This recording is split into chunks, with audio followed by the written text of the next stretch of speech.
Elizabeth Tenreiro era professora de biologia e tinha 71 anos quando foi esfaqueada nas costas por um aluno dentro da escola onde lecionava em São Paulo. O estudante de 13 anos planejou o ataque brutal, que deixou mais 4 pessoas feridas. Naquele dia, ele chegou a anunciar numa rede social que iria cometer o crime. Infelizmente, este não é um caso isolado. Só nesta semana, outras 2 escolas tiveram ameaças de ataque. No ano passado, a tragédia se repetiu em 6 estados. Num único dia, 2 escolas foram atacadas em Aracruz, no Espírito Santo. E um dos casos mais marcantes dos últimos anos aconteceu em Suzano, onde 9 pessoas morreram. A tática desses atos bárbaros é a mesma: discurso de ódio, uso de armas, de máscaras e de terror. Pelo amor de Deus, tá tendo tiroteio no Primo Beach. Por favor, manda um carro pra cá. Por favor. As consequências são dor e sonhos interrompidos. Ele queria ser atleta, jogar basquete, ainda estava para escolher a profissão. Falava de se tornar artista, de gravura, de desenhos. Sempre foi luz e amor, né? E hoje eu perdi minha filha pro ódio. Quantas outras vítimas em escolas a gente vai ter? É um novo desafio para o Brasil. Um estudo da Unicamp contabiliza 22 ataques a escolas brasileiras desde 2002, com um total de 36 mortes. E a situação vem piorando. Desde agosto de 2022, ocorre mais de um ataque por mês nas escolas. Os especialistas dizem que não há uma solução fácil, mas a comunidade escolar, a família e o Estado precisam mergulhar nas causas do problema para que perdas como essas não se repitam. Ela tratava todos nós, os alunos, como se fosse mãe, como se fosse a mãe da gente. Nós éramos incríveis, mulheres maravilhosas, e hoje em dia são estrelinhas que vão brilhar no céu, né?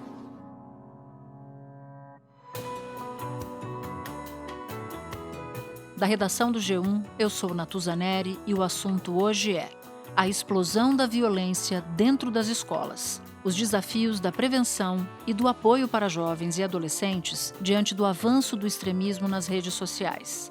Neste episódio, eu converso com Thelma Vinha, professora da Faculdade de Educação e coordenadora do grupo Ética, Diversidade e Democracia na Escola Pública do Instituto de Estudos Avançados, ambos da Unicamp. Quinta-feira, 30 de março.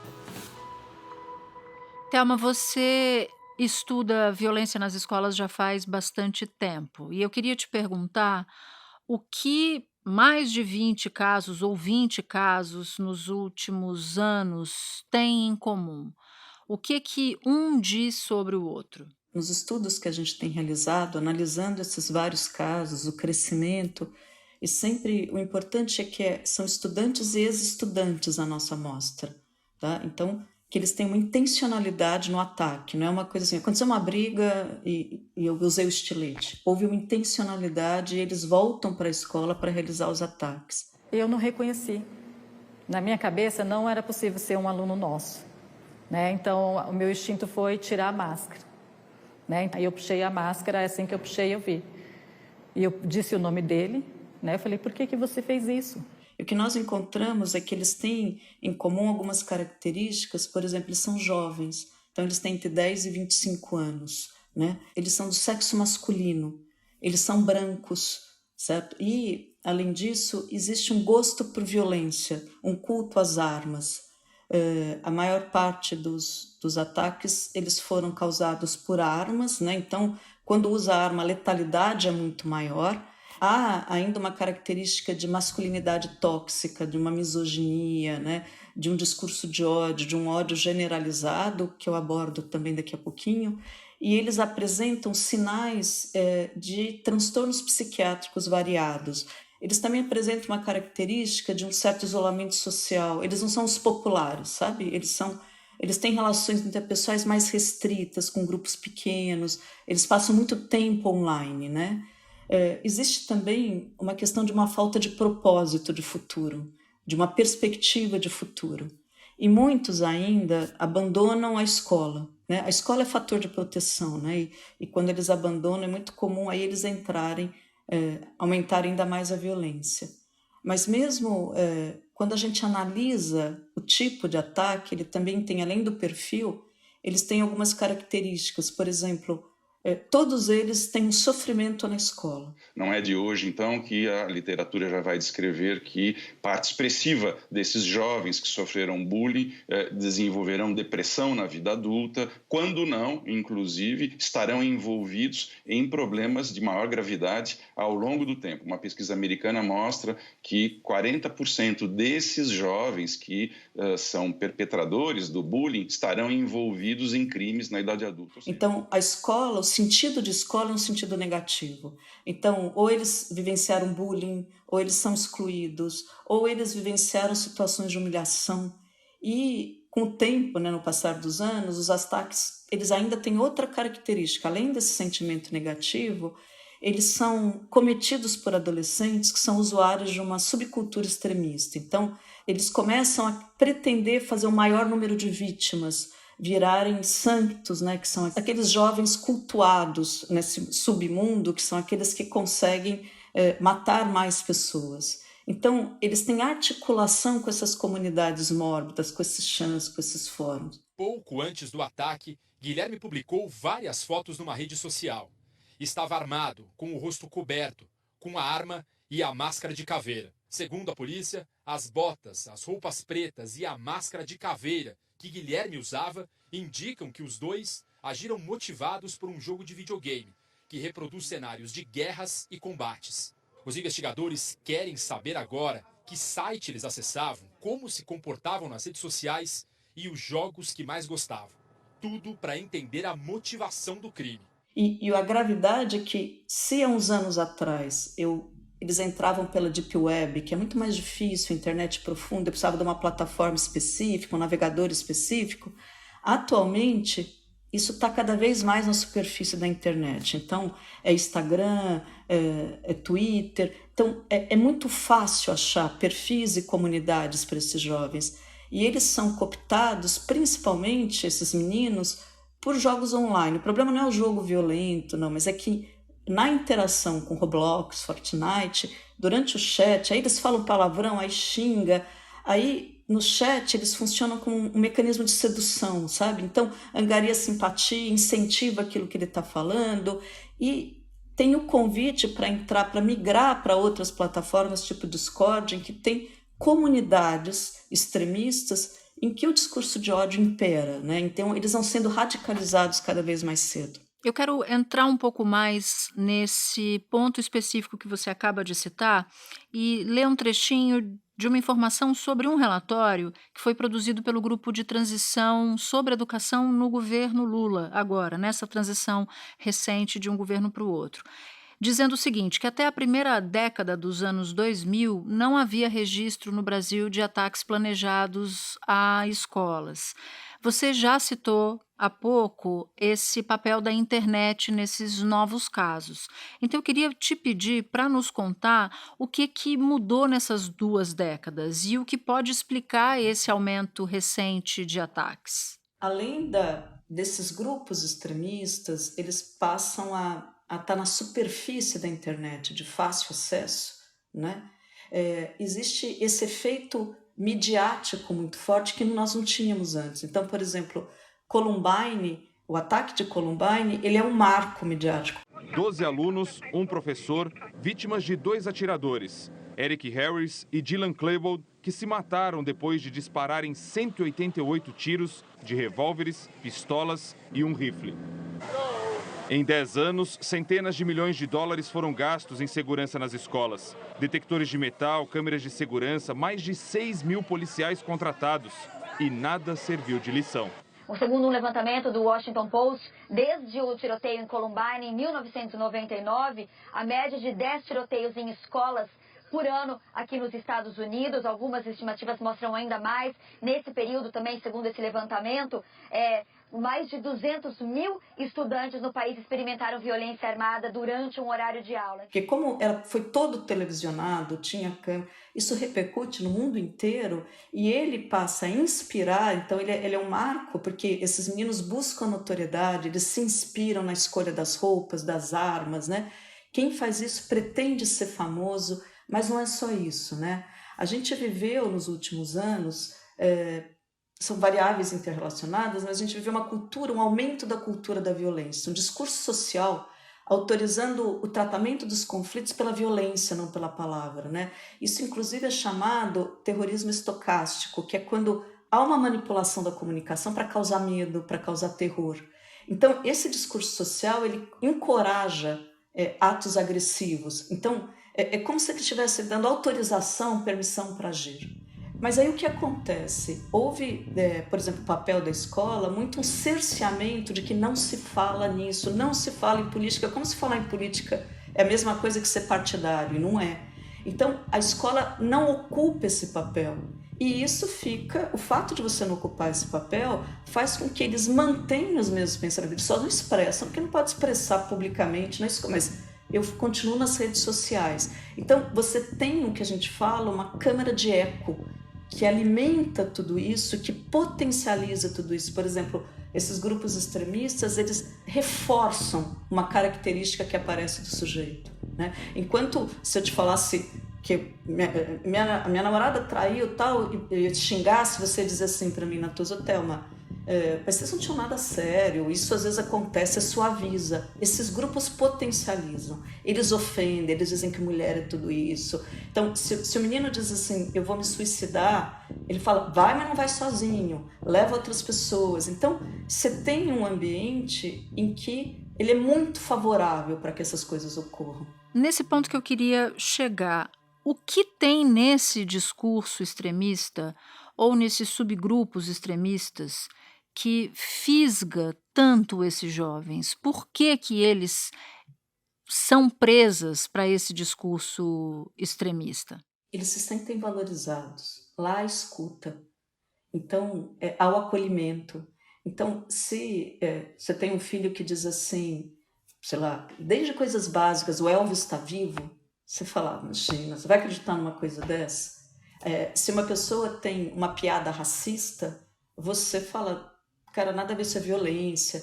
Mas quando eles estão nesse grupo, os absurdos que são ditos, é isso mesmo, você tem razão. Então, a pessoa ela é acolhida, ela se sente valor. E quando há um incentivo, é uma ideia assim, você vai ser o cara, tá certo? E esse é um ponto fundamental, porque quando a gente pensa, por exemplo, na escola, eles se sentem pertencentes a esses grupos e não ao espaço de convívio dos jovens que é a escola. E lá que eles deveriam ser ouvidos, escutados, acolhidos, transformando essas ideias, se sentir pertencente a outros grupos. E isso não ocorre nesses grupos. Então, se você já se sente menos valor, se você já tem um transtorno psíquico, então lá você se sente inclusive muito maior, eles falam que eles se sentem muito mais velhos do que eles são, reconhecidos como valor. Espera um pouquinho que eu já volto para continuar a minha conversa com a Thelma. Aqui em São Paulo, inclusive, para ilustrar toda a nossa conversa, teve um agravante. A rede estadual de ensino chegou a suspender por alguns meses o atendimento psicológico e psicopedagógico. Agora, depois do ataque, o governo local está dizendo que vai retomar esses atendimentos. No contexto de risco de violência que a gente aborda aqui, qual é a importância de atendimento psicológico, psicopedagógico e de outros tipos de atendimento, como assistência social, inclusive, para a comunidade escolar? O fortalecimento, a ampliação dos sistemas de proteção social básico, que são os CRAS, os CREAS, das redes públicas, tanto a proteção social como o serviço de apoio mental, ele é fundamental. Primeiro, decorrente da própria pandemia, né? Quando esses meninos... Uma das características de adoecimento mental é quando você tem uma insegurança financeira. Muitas famílias são monoparentais de mulheres que os pais constituem outra família e elas ficam, e elas têm que trabalhar muitas horas e voltam, tem uma outra carga, e você não sabe se vai pagar o aluguel. Isso é fator de adoecimento mental. E o adoecimento mental dos pais também afeta os filhos, a insegurança. Então, aí o que mais que acontece, né? Você tem uma escola, por exemplo, pública, é diferente de uma escola particular, que esses meninos, quando saem da escola particular, eles têm inglês, eles têm natação, eles têm esporte. Esses meninos saem da escola pública, eles vão para uma comunidade, por exemplo, em que não tem oficinas artísticas, culturais, esportivas. A escola é a única instituição social que eles frequentam. Aí, de repente, esse menino, ele fica o tempo inteiro online, ou ele fica transitando, e ele apresenta sinais como, por exemplo, a mãe fala, mas ele fica o tempo inteiro no quarto, ele fica o tempo inteiro jogando no celular, ele é agressivo, e você leva para a escola, mesmo a escola identifica, só que se você pede um auxílio, ele demora muitas vezes meses para acontecer. O agressor tem 13 anos, tinha sido transferido para a escola Tomásia Montoro há 2 semanas. Ele contou no depoimento que foi suspenso do antigo colégio por causa de vídeos violentos que postou em uma rede social. A direção da escola antiga chegou a registrar um boletim de ocorrência alegando que o adolescente apresentava um comportamento suspeito, postando vídeos com armas de fogo e simulando ataques violentos. Às vezes, até quando a escola consegue um atendimento no posto, muitas vezes a família não tem como levar o menino, não tem o dinheiro do transporte. Então, quando você pensa em política pública nessa área, você tem que fortalecer, porque além do adoecimento que vem da pandemia, da questão econômica, da crise, eles voltam para a escola e aumentou muito a violência na escola, o adoecimento psíquico dos educadores.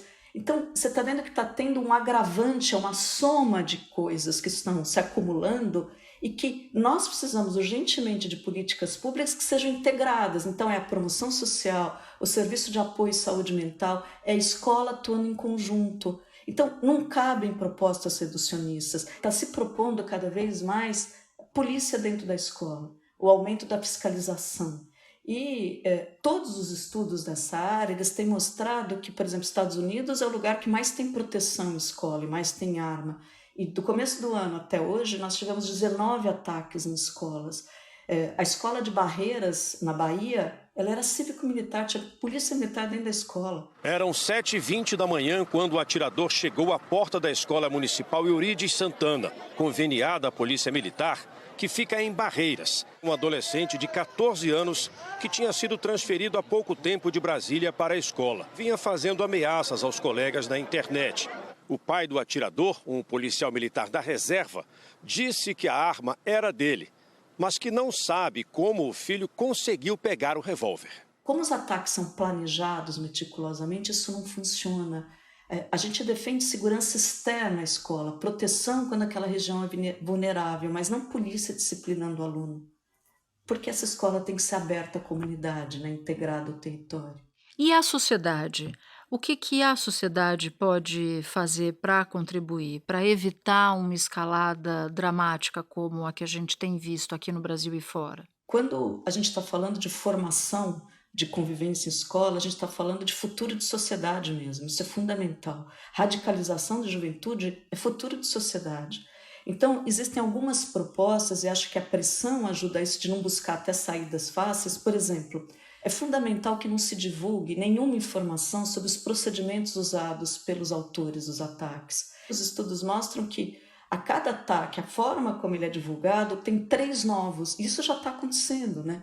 Outra coisa também que é fundamental é pressão para ter políticas de responsabilização e punição de plataformas que têm esses conteúdos que ensinam violência. A família, ela sequer sabe o que está acontecendo no celular do seu filho. Então, e eles têm muita força, essas plataformas. A gente acompanha, a gente denuncia, às vezes um ataque anunciado fica meses e nada é feito. Além disso, nós não temos um canal único de denúncia. Então, se os meninos veem alguém anunciando que vai fazer um ataque, a escola sabe, às vezes ela procura a polícia do bairro e eles têm tantos problemas que eles nem sabem o que fazer. Então, esses alertas têm que ser levados a sérios e tem que ter um canal único, que haja uma inteligência por trás que possa investigar o que está acontecendo, né? Além disso, eu queria trazer um último ponto que eu acho fundamental, é que do mesmo jeito que nós temos, a escola pode ser um lugar, por exemplo, de violência, ela também pode ser um espaço privilegiado de prevenção de conflito, de agressão.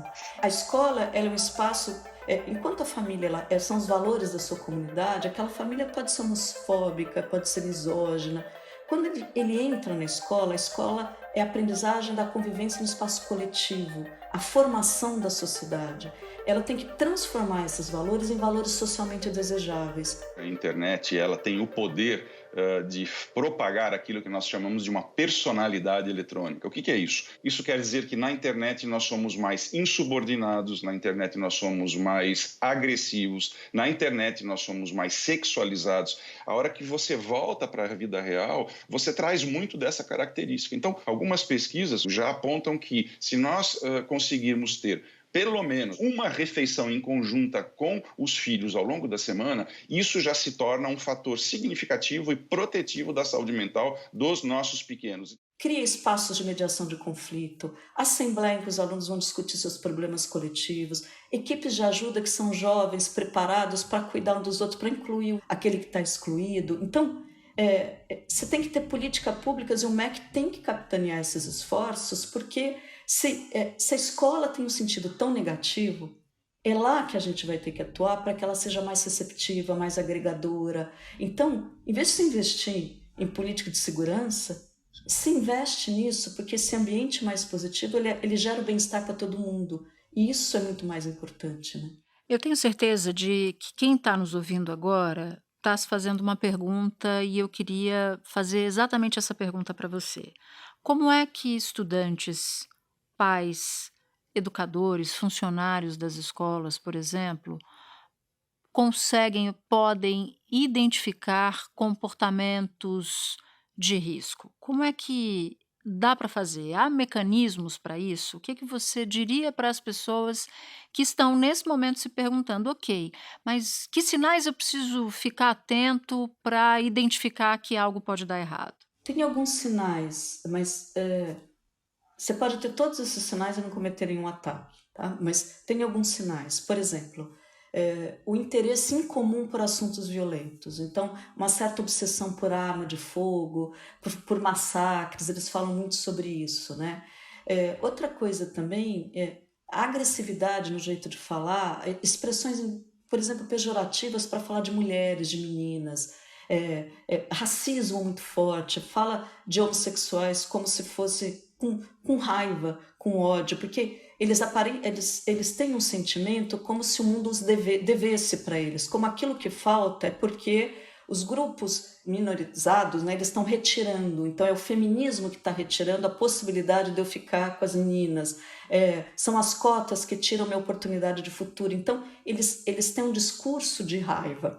Além disso, alguns deles têm atitudes inclusive violentas, reações impulsivas de raiva, usam ameaça. E eles também têm um dado interessante que alguns desses meninos, por exemplo, se recusam a conversar com professoras mulheres, com gestoras mulheres. Então, como se elas estivessem numa posição de inferioridade. Eu me sinto superior a vocês, sabe? Então, eu ignoro. Então, são sinais de alerta, mas nem sempre isso é algo previsível. Por isso que a conexão, o cuidado, a escuta, por exemplo, o mapeamento das relações na escola para ver quem é aquele que não está com ninguém. Você tem que sempre ter professores que estão com um grupo de alunos, né? E também inserir essa discussão sobre convivência ética online, funcionamento dos fóruns e comunidades extremistas em currículo escolar. Então, isso tem que ser abordado. Só que os professores não estão preparados para isso. E o impacto é tão grande numa comunidade, porque quando uma escola é afetada, se afeta professores, estudantes, a comunidade no entorno, uma rede, todas são afetadas.